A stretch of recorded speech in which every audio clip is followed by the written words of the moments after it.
Okay, here's warm-up number 24. We're going to take the point 1, 3 and do some different transformations. So first a reflection. So over the y-axis, okay, so there's a rule for this. So even if you didn't have a graph, now you could easily draw a graph, right? But if you're going over the y-axis, what you're going to do is change the sign of the x value. Okay, so in this particular one, I started with the point 1, 3. So when I reflect over the y-axis, it's going to be the point -1, 3. Okay, and there it is, right? Now I've got it. Here's the point. So you can just imagine going over the y-axis. That would put you right there, which would be -1, 3, right? So you can also graph it if that's easier. Okay, if you're going over the x-axis, you would just change the y coordinate. You'd leave the x alone. Okay. All right, I don't really need a graph for this one either. This just means I'm going to subtract 3 from the x, and I'm going to add 2 to the y.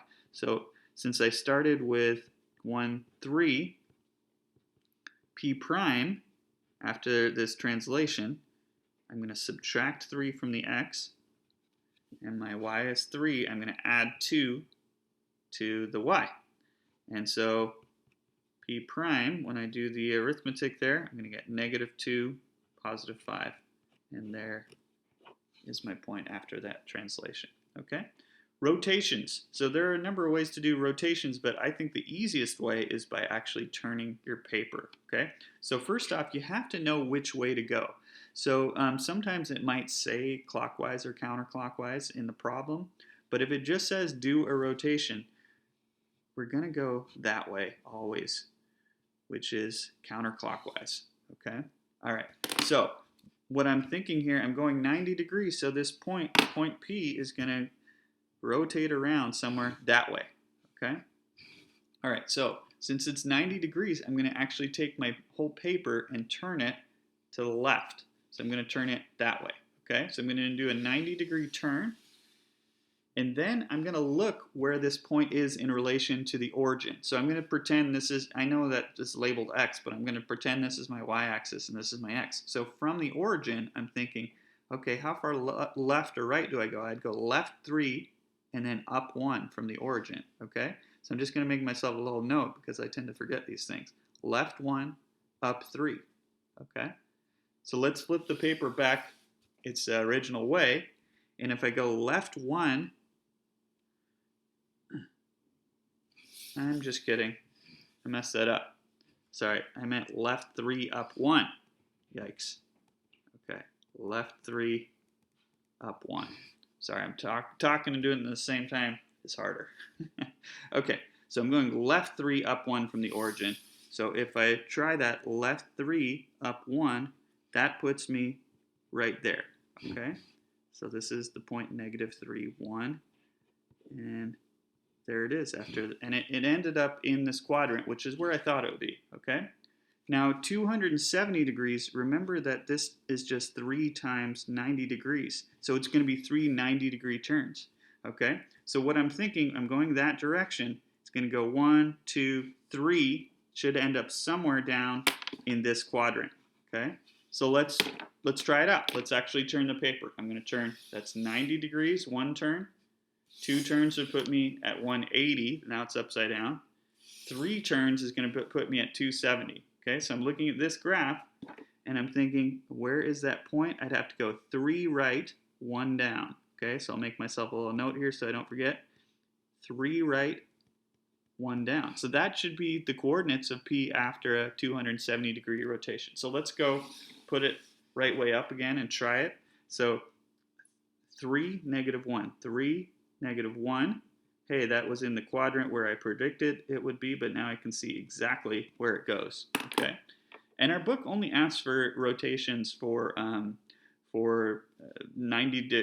multiples of 90-degree turns. So if you just do that paper turning trick, it should get you where you need to go.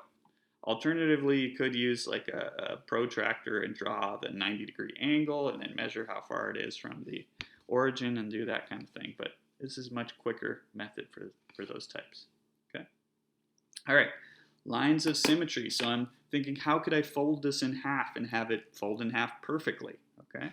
So one way would be right down the middle. like so, okay? And you know, this point would reflect over that line that I just drew right to that point. It would match up perfectly, okay? Same with that would reflect to that and so forth, okay? So I went from the point of a star to the opposite like valley, the opposite dent. So I could do the same thing from this point like so, and I could also go like so. So I just drew 3 lines, not 6, right? 1, 2, 3, okay? And they're the only ways you could fold it in half perfectly. If you tried other ways, it wouldn't work, okay? So there's 3 of them, all right? Now, does this figure have rotational symmetry? So if you imagine the center of this figure, it's actually going to be where those lines of symmetry cross.